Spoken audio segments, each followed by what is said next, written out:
Hello friends, आज हम discuss करने वाले हैं court procedure cheque bounce cases में।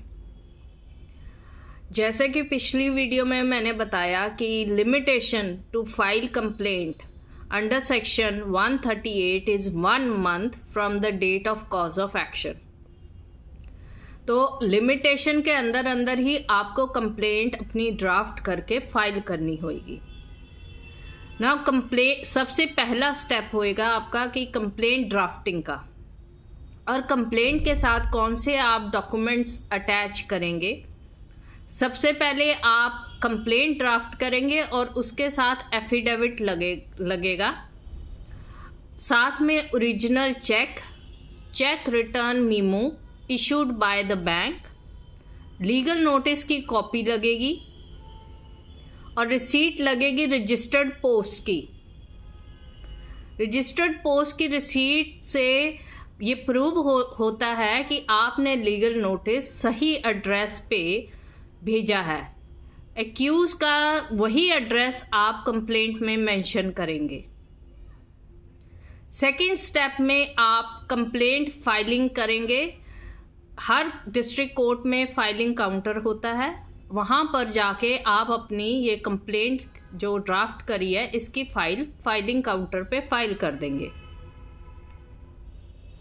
स्टेप 3 है कि आपको मैजिस्ट्रेट के सामने आपकी जब फाइल आएगी तो मैजिस्ट्रेट पूरी कंप्लेंट को स्क्रूटनाइज करेगा। वो चेक करेगा कि आपने एफिडेविट डॉक्यूमेंट्स सारे लगाए हैं कि नहीं लगाए, और आपकी complaint with in limitation period है कि नहीं है। ये सब चीज़ें अगर आप पूरी कर देते हैं तो मैजिस्ट्रेट समन्स इशू कर देगा एक्यूज के खिलाफ। अब एक्यूज के खिलाफ जब समन इशू हो जाते हैं तो एक्यूज्ड या तो अपीयर होएगा कोर्ट में या फिर वो अपीयर नहीं होगा कोर्ट में। अगर वो कोर्ट में अपीयर नहीं होता तो कोर्ट बेलेबल वारंट उसके खिलाफ पहले इशू करेगी। अगर तब भी अपीयर नहीं होता तो नॉन बेलेबल वारंट इशू करेगी, और अगर तब भी अपीयर नहीं होता तो उसको प्रोक्लेम्ड ऑफेंडर डिक्लेयर कर देगी। और दूसरी जगह अगर अपीयरेंस एक्यूज दे देता है तो वो दो काम कर सकता है। या तो कोर्ट को कहे कि मुझे ऑफेंस जो है वो कंपाउंडिंग करनी है, उसके लिए एक्यूज एप्लीकेशन मूव कर देगा कोर्ट में फॉर कंपाउंडिंग ऑफ ऑफेंस, कि मैं जो चेक अमाउंट है वो देने को तैयार हूँ। या फिर एक्यूज कहेगा कि ये फर्जी चेक है और ना इस पे मेरे सिग्नेचर फॉर्ज्ड है, या कुछ भी कह के प्लीड करेगा not guilty. In case accused plead not guilty, उस केस में उसको बेल बॉन्ड फर्निश कराना पड़ेगा। और दूसरी, कोर्ट के पास पावर है इंटरिम कंपनसेशन डायरेक्ट करने की।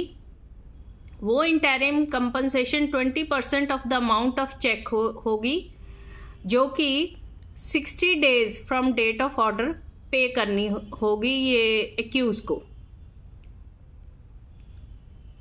उसके बाद स्टेप 5 आ जाता है।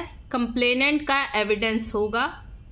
एविडेंस में examination in chief of the complainant और उसका विटनेस।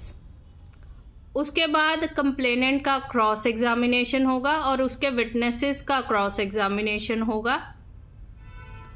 जब कंप्लेनेंट का एविडेंस क्लोज हो जाएगा फिर डिफेंस का एविडेंस शुरू हो जाएगा। डिफेंस के एविडेंस क्लोज होने के बाद आर्ग्यूमेंट्स होंगे और मैजिस्ट्रेट जो है वो ऑर्डर पास कर देगा एक्विटल या कन्विक्शन का on the basis of evidence recorded. Thank you.